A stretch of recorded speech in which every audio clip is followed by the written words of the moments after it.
Question কোনখন পুথিক হেজাৰী ঘোষা বুলি কোৱা হয়? এনচাৰ হ'ব নামঘোষাক।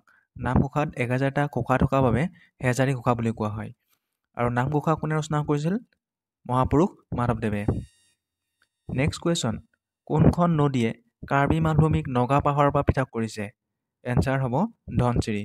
ধনশিৰি নদীয়ে কাৰ্বি মালভূমি আৰু নগা পাহাৰক পৃথক কৰিছে। নেক্সট কুৱেশ্যন প্ৰথম অসমীয়া ভ্ৰাম্যমাণ নাট্য দলটোৰ নাম কি? এনচাৰ হ'ব নটৰাজ চিনে থিয়েটাৰ। নেক্সট কুৱেশ্যন 1973 চনত অসমৰ কোনখন ৰাষ্ট্ৰীয় উদ্যানত ব্যাঘ্ৰ প্ৰকল্পৰ আৰম্ভণি কৰা হৈছিল? এনচাৰ হ'ব মানস ৰাষ্ট্ৰীয় উদ্যানক 1973 চনত প্ৰজেক্ট টাইগাৰ হিচাপে ঘোষণা কৰিছিল। নেক্সট কুৱেশ্যন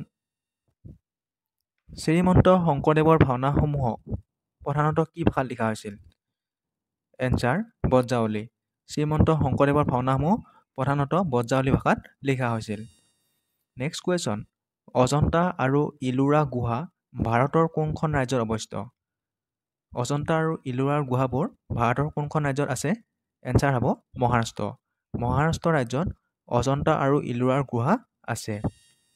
নেক্সট কুৱেশ্যন 2025 চনত মহাকুম্ভ মেলা ভাৰতৰ কোনখন চহৰত অনুষ্ঠিত হয়? এনচাৰ হ'ব এলাহাবাদ চহৰ।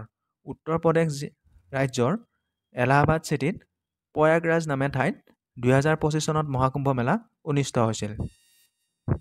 নেক্সট কুৱেশ্যন স্বাধীন ভাৰতৰ প্ৰথম প্ৰতিৰক্ষা মন্ত্ৰী কোন আছিল? এনচাৰ হ'ব বলদেৱ সিং। বলদেৱ সিং স্বাধীন ভাৰতৰ প্ৰথম প্ৰতিৰক্ষা মন্ত্ৰী। আৰু এটা কুৱেশ্যন হ'ব পাৰে ভাৰতৰ প্ৰথম মহিলা প্ৰতিৰক্ষা মন্ত্ৰী কোন?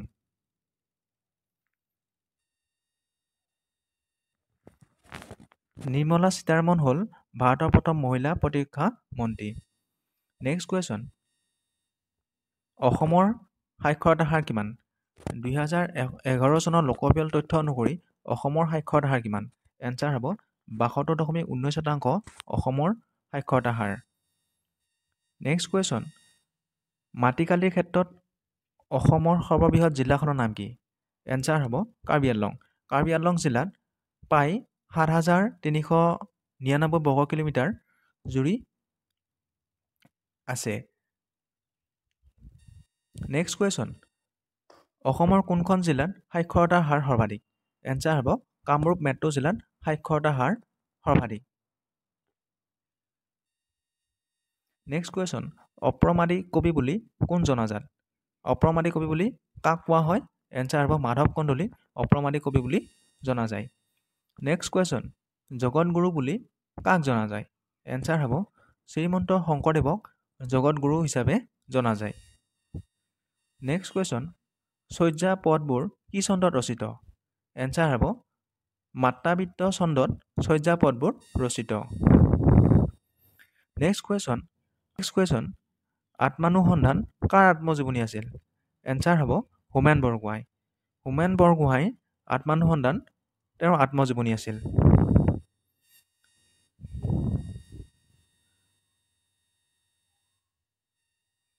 নেক্সট কুৱেশ্যন পদ্মনাথ গোহাঁই বৰুৱাৰ ভানুমতী কোনখন আলোচনীত প্ৰকাশ পাইছিল?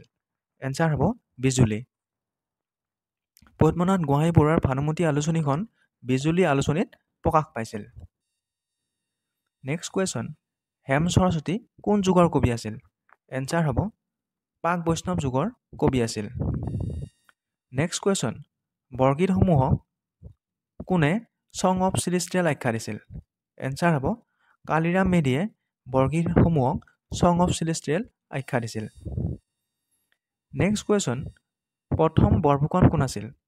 অসমৰ প্ৰথম বৰফুকন কোন আছিল? এনচাৰ হ'ব লানি পানীশিঙীয়া বৰফুকন অসমৰ প্ৰথমজন বৰফুকন আছিল। নেক্সট কুৱেশ্যন আন্তঃৰাষ্ট্ৰীয় মাতৃ দিৱস কোন তাৰিখে পালন কৰা হয়? এনচাৰ হ'ব 8 মাৰ্চ তাৰিখে আন্তঃৰাষ্ট্ৰীয় ওমেন ডে পালন কৰা হয়। নেক্সট কুৱেশ্যন বিৰুবালা ৰাভাক কি বঁটা দিয়া হৈছিল?